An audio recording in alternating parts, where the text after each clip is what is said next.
JP MP Ravishankar Prasad's live news briefing. ये Congress party की क्या सोच है, हम जानना चाहेंगे। कांग्रेस पार्टी क्या भारत की आजादी का इतिहास समझती है?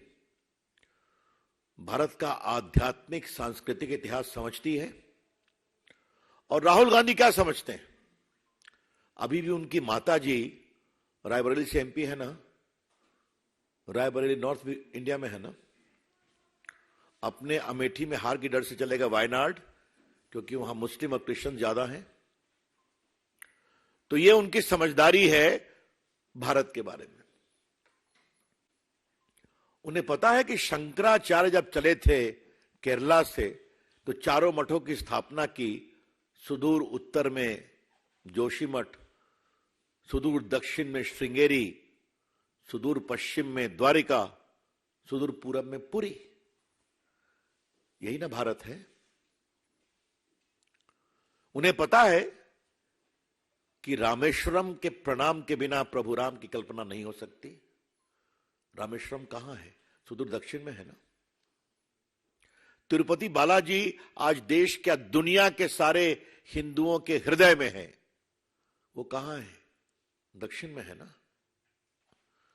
ये पूरा जो अपने मदुरई में लक्ष्मी मंदिर है, हजारों साल पुराना, चिदम्बरम मंदिर, और जो त्रिवेंद्रम में मंदिर है भगवान विष्णु का, हजारों साल में, सिर्फ हजारों साल वाले पुराने मंदिर की बात कर रहा हूं, नए की बात नहीं कर रहा हूं।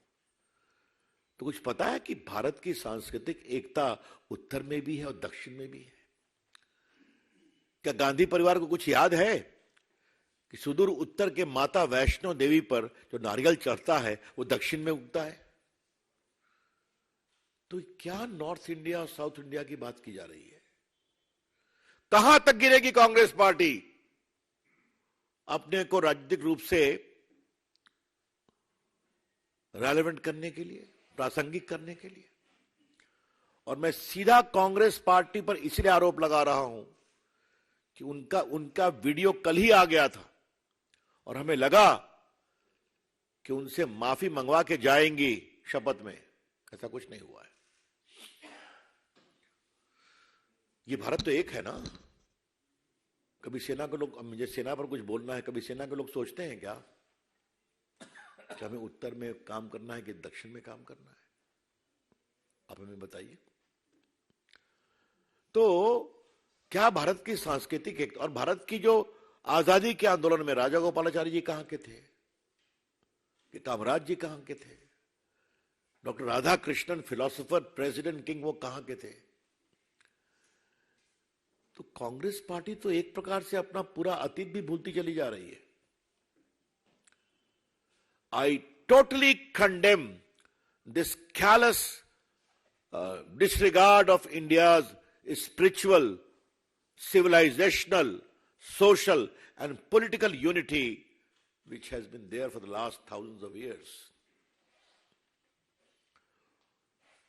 This is very, very condemnable और मैं उसकी बहुत भर्त्सना करता हूं। कांग्रेस पार्टी अपने क्षणिक लाभ के लिए भारत की सांस्कृतिक, आध्यात्मिक, सामाजिक और राजनीतिक एकता पर इस तरह से प्रहार न करे, जिसको मजबूत करने में देश के संतों ने, सन्यासियों ने बड़ा काम किया है। कुछ पता है कि विवेकानंद को महाज्ञान कहां मिला था? सुदूर दक्षिण में ना, कन्याकुमारी में, जहां उनकी मूर्ति है। महाबलीपुरम दक्षिण में है ना, हजारों साल पुराना, जहां पर मोदी जी गए थे, बड़े बड़े कार्यक्रम किया। तो इन्हें क्या समझाया जाए और क्या बताया जाए? जो G20 हुआ था, तो याद है ना, वहां दो प्रतीक चित्र लगे थे, आपने देखा होगा। एक था कोणार्क का चक्र, हाँ, मंदिर का, और दूसरा माई बिहार से नालंदा यूनिवर्सिटी, जिन्होंने बिडेन को बताया कि what is the great significance of this university हजारों साल। तो ये बहुत पीड़ादायक है, इसके हम बहुत भर्त्सना करते हैं, लेकिन नीतीश बाबू भी खामोश हैं। ये तो और लगता है। नीतीश बाबू ये तो सवाल आपकी जात पर आ गया। जिस जात के भी आप नेता हैं, आप पिछड़ों के नेता का दावा करते हैं, बिल्कुल रहिए, मुख्यमंत्री हैं, लेकिन आपके इंडिया तथाकथित अलायंस, हम तो उन्हें घमंडिया कहते हैं, उस अलायंस के एक नए मुख्यमंत्री बिहार के डीएनए पर सवाल कर रहे हैं, आप कुछ नहीं बोल रहे हैं। आपके जात के डीएनए पर सवाल कर रहे हैं अपने पराजित मुख्यमंत्री को लेकर, उस पर भी खामोश है। तो अपने राजनीतिक स्वार्थ के लिए आप लोग खामोश कब तक रहेंगे? जब दक्षिण भारत से बहुत ही इर्रिस्पॉन्सिबल बात कही गई थी,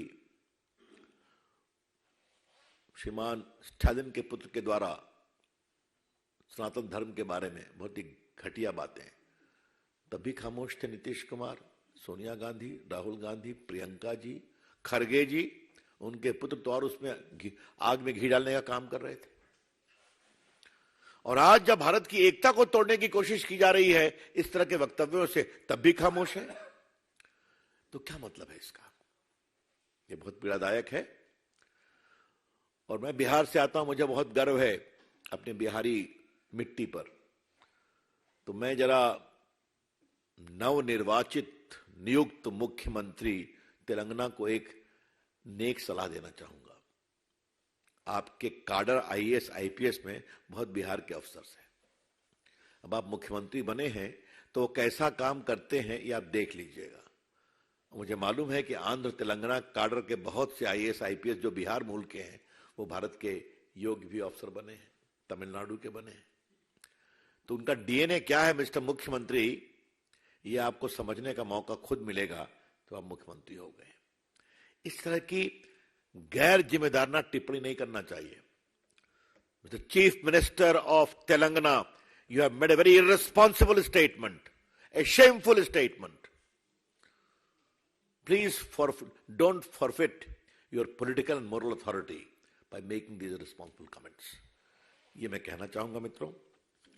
जो एक दूसरा सवाल है कि आज arm flag day, national flag day, ये मूल रूप से जो पूरे हमारे आर्मी में, एयरफोर्स में, नेवी में जो शहीद होते हैं उनके सम्मान में ये आर्म फोर्सेस फ्लैग डे हम लोग मनाते हैं। आज वो दिवस है।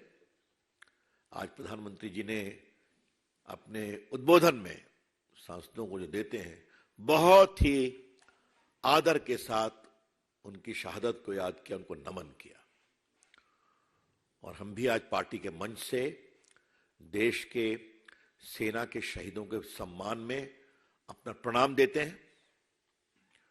और भारतीय जनता पार्टी हमेशा देश के सैनिकों के सम्मान, त्याग, बलिदान को प्रणाम करेगी और उनके सम्मान में हमेशा संकल्पित रहेगी। ये हम कहना चाहते हैं। और हमें बहुत गर्व है कि जहां एक समय वर्षों वर्षों तक सेना के बारे में घपले घपले की चर्चा होती थी, याद है ना कि पहला देश में जो स्कैंडल हुआ था वो जीप स्कैंडल हुआ था, जो सेना के बारे में ही था। बोफोर्स का नाम आपने सुना होगा, सबमरीन के बारे में आपने सुना होगा, ऑगस्टा वेस्टर्न हेलीकॉप्टर के बारे में सुना होगा, ये सब तो सुना ही होगा। और एक तरफ हर में कट और कमीशन है और दूसरी तरफ देश के सैनिकों के लिए बुलेट प्रूफ जैकेट तक नहीं थी। आज हमें गर्व है कि नरेंद्र मोदी जी ने देश के सैनिकों के साजो सामान, 1 रैंक 1 पेंशन, इन सब में बहुत बड़ा काम किया है। एक भी 9 साल हो गए किसी भी परचेज में कोई स्कैंडल, करप्शन की बात नहीं आई है। और तो और जब भारत के प्रधानमंत्री तेजस में उड़े तो तेजस हवाई जहाज मेड इन इंडिया है और दुनिया को संदेश गया कि हाई क्वालिटी फाइटर प्लेन है। जो मेड इन इंडिया है, वोकल फॉर लोकल का बहुत बड़ा उदाहरण है। और पूरी दुनिया को लगा कि ये भारत का जो कम्बैट एयरक्राफ्ट है, ये दुनिया इसका उपयोग कर सकती है। तो आज हम सारे देश के शहीदों, सेना के शहीदों को प्रणाम करते हैं, उनके योगदान पर सम्मान प्रकट करते हैं। और भाजपा का ये समर्पण उनके प्रति आदर सदैव रहेगा।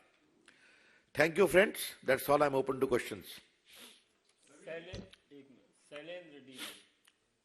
हमने देखा था जब लोकसभा में सज्जन कुमार ने बयान दिया, उससे पहले डीएमके के नेताओं का तो इतिहास रहा है, बहुत बवाल हुआ, बड़े आरोप लगे। उसके बाद जब दबाव पड़ा तो एक खेद जताया सज्जन कुमार ने कल काफी कुछ बवाल के बाद।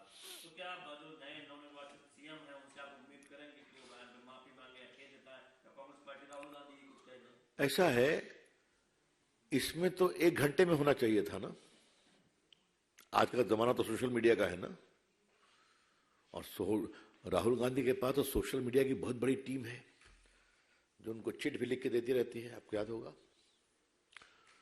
तो अभी तक क्यों नहीं माफीनामा आया?